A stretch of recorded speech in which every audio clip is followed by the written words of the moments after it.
নমস্কার বন্ধুরা, আমি প্রিয়ব্রত আর তোমরা শুনছো ফেনোমেনাল আর্কাইভ। তো গত সপ্তাহে যে গল্পটা দিয়েছিলাম সেটা যে তোমাদের ভালো লেগেছে এটা দেখে আমি খুবই আনন্দিত।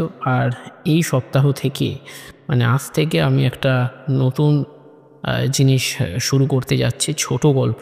আর এই ছোট গল্পগুলো কিন্তু গড়ে উঠেছে বিভিন্ন সত্য ঘটনার ওপর ভিত্তি করে। আশা করছি তোমাদের ভালো লাগবে। তো আজকের আমাদের বিশেষ নিবেদন রক্ত পাহাড়। গল্প পাঠে এবং গল্প লেখায় আমি প্রিয়ব্রত মুখার্জি। আর শুনে দেখো, অনেক কিছু জানতে পারবে। আর গল্পের শেষে আমি আসল ঘটনা সংক্রান্ত কিছু ইনফরমেশনও তোমাদের দিয়ে দেবো। তো আর একটু সময় ব্যয় না করে শুরু হচ্ছে আমাদের আজকের বিশেষ নিবেদন রক্ত পাহাড় গল্প পাঠে আমি প্রিয়ব্রত মুখার্জি।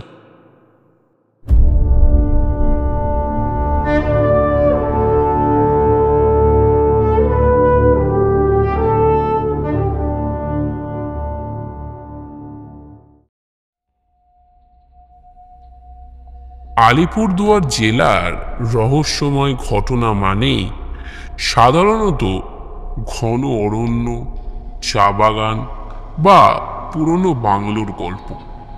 কিন্তু আজকের গল্পটি সম্পূর্ণ অন্যরকম। এটি একটি পাহাড়ের গল্প, যার নাম বক্সা দুর্গের লাল পাথরের পথ, যা স্থানীয়ভাবে রক্ত পাহাড় নামেও পরিচিত। বহু শতাব্দী ধরে এই জায়গা এক ভয়াবহ আতঙ্কের উৎস হয়ে আছে, যেখানে সময়ের পর সময় বহু মানুষ নিখোঁজ হয়েছে। তারা আর কোনোদিন ফিরে আসেননি। কলকাতার একদল পর্বত আরোহী ঠিক করল বক্সা দুর্গের রহস্যময় অঞ্চলটা ঘুরে দেখবে। দলে ছিল 4 জন: সম্রাট, অভিক, সঞ্চিতা আর ঈশান। তারা শুনেছিল এই দুর্গের এক বিশেষ রক্তলাল পাথরের পথ নাকি রাতের দিকে নিজে থেকেই চকচক করতে শুরু করে, আর যারা সেই পথে হাঁটে তারা আর কোনো দিন ফিরে আসে না। স্থানীয়রা তাদের সাবধান করেছিল, রাতের বেলা ওই পথে যাবেন না বাবু, রক্ত পাহাড় কাউকে ছাড়ে না। কিন্তু শহুরে বুদ্ধিজীবী দল হাসাহাসি করল, ভূত প্রেতের গল্পকে কুসংস্কার ভেবে উড়িয়ে দিল। সন্ধ্যা নামতে নামতে তারা পাহাড়ের কোলে ক্যাম্প ফেলে দিল। চাঁদের আলোয় দূরে দেখা যাচ্ছিল সেই বিখ্যাত লাল পাহাড়ের পথ, যা প্রাচীন বৌদ্ধ সন্ন্যাসীদের পথ বলে পরিচিত ছিল। সম্রাট বলল, চলো রাতে গিয়ে দেখে আসি ব্যাপারটা আসলে কি। অভিক একটু দ্বিধা করল, ভাই, গাইডও নিষেধ করলো, লোকালরাও বলল সকালে গেলে হয় না। কিন্তু ঈশান বলল, ভয় পেলে চলবে না ভাই, আমরা আধুনিক মানুষ, ভূতের ভয় দেখিয়ে হয়তো তোদেরকে থামিয়ে দেবে, কিন্তু আমি যাবই ভাই। অবশেষে 4 জন টর্চ নিয়ে রওনা দিল। পাহাড়ের সরু পথ ধরে এগোতেই কেমন একটা অদ্ভুত অনুভূতি হচ্ছিল, যেন চারপাশটা হঠাৎই খুব নিস্তব্ধ হয়ে গেছে। বাতাস একেবারে থেমে গেছে, পাখির ডাকও নেই। কিছু কানে বাজছে মনে হচ্ছে না? সঞ্চিতা ফিসফিস করে বলল। সম্রাট বলল, বাতাসের শব্দ হবে হয়তো, অত ভয় পাস না তো, চল এগোই।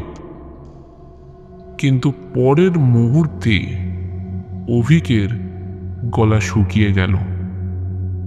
সামনে একটু করে লাল পাথর চকচক করছিল, কিন্তু সে পাথরের কোনো ছায়া কিন্তু মাটিতে পড়েনি। কোনো আলো এসে পড়লেও তার ছায়া কোথাও নেই। ঈশান বলল, এটা কিভাবে সম্ভব? পাথরের তো কোনো ছায়া নেই, আর এখানে তো কোনো আলোর উৎসও নেই, তাহলে পাথরটা চকচক করছে কিভাবে? তারপর হঠাৎ পাথরটার উপর দিয়ে একটা অদৃশ্য ছায়া বয়ে গেল। কেউ একজন ফিসফিস করে বলে উঠল, ফিরে যাও, ফিরে যাও, এখানে তোমাদের শহুরেদের কোনো কাজ নেই, ফিরে যাও। চারজন একসঙ্গে পেছনে তাকালো, কিন্তু পেছনে কেউ নেই। বাতাস এবার আস্তে আস্তে ভারী হয়ে এলো, যেন কেউ গলার কাছে চাপ দিয়ে ধরেছে। চারজনেই ছটপটিয়ে উঠল। ভয় পাওয়ার সময়টুকুও পেল না ওরা। হঠাৎ সম্রাটের মুখ দিয়ে একটা অদ্ভুত চিৎকার বেরিয়ে এলো, আর সে যেন মাটির মধ্যে ডুবে যেতে লাগলো। বাঁচাও, বাঁচাও আমাকে, বাঁচাও, বাঁচাও, বাঁচাও আমাকে, বাঁচাও। অভিক ওর হাতটা ধরে টানতে লাগলো, কিন্তু ওর হাত ঠান্ডা বরফের মতো হয়ে যাচ্ছিল। সঞ্চিতা চিৎকার করতে করতে দৌড় দিল, কিন্তু দুপা যেতে না যেতেই সে মুখ থুবড়ে পড়ে গেল। তার সামনে দাঁড়িয়ে আছে এক পা ছাড়া লোক, যার চোখ দুটো গভীর অন্ধকারের মতো শূন্য। এরপর মুহূর্তের মধ্যেই চারিদিক অন্ধকার হয়ে গেল। পরের দিন স্থানীয় গাইডরা এসে দেখল জায়গাটা সম্পূর্ণ ফাঁকা। তাদের চারজনের ব্যাগ, ক্যাম্পের সরঞ্জাম সব পড়ে আছে, কিন্তু চারজনের কেউ নেই সেখানে। পুলিশ ও বন দপ্তর অনেক খোঁজ করল, কিন্তু কিছুই পাওয়া গেল না। শুধুমাত্র সেখানে পাওয়া গেছিল সঞ্চিতার মোবাইল, যেখানে শেষবার রেকর্ড করা হয়েছিল একটাই কথা, চলে যাও, এখানে তোমাদের কোনো কাজ নেই।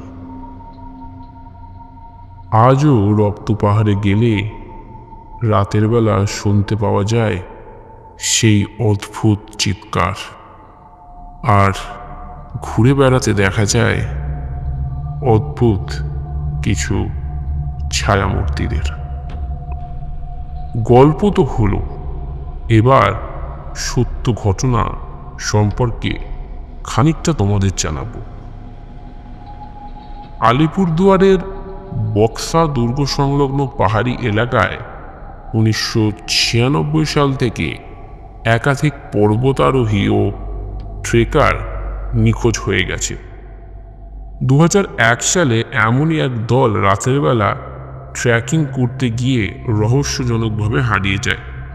স্থানীয় সংবাদপত্র দ্য স্টেটসম্যানে এই নিয়ে প্রতিবেদনও প্রকাশ করা হয়েছিল।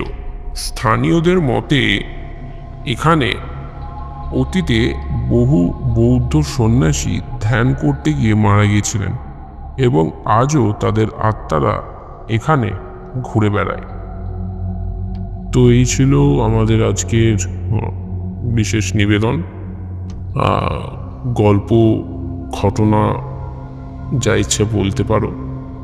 আর আমি এই সপ্তাহে একটু ছোট গল্প ট্রাই করে দেখলাম, আশা করছি তোমাদের ভালো লাগবে। আর যদি ভালো লেগে থাকে তোমরা তো জানো কি করতে হবে, লাইক এবং কমেন্ট, আর নিজের বন্ধুদের সাথে গল্পটা অবশ্যই শেয়ার করবে। আর এরকমই নিত্য নতুন গল্প পেতে আমার চ্যানেলটা অবশ্যই সাবস্ক্রাইব করবে। আর আমি ঠিক করেছি যে এখন থেকে এরকমই ট্রাই করতে থাকবো, কারণ দেখো তোমরাও একঘেয়ে জিনিস শুনতে হয়তো পছন্দ করছো না, তাই আমি ট্রাই করতে থাকবো। আর দেখা হবে আগামী সপ্তাহে আরও কোনো নতুন সত্য ঘটনা, গল্প অথবা ফ্যান ফিকশন নিয়ে। তো ততদিনের জন্য তোমরা সবাই ভালো থেকো, সুস্থ থেকো, সবল থেকো এবং সর্বোপরি গল্পে থেকো।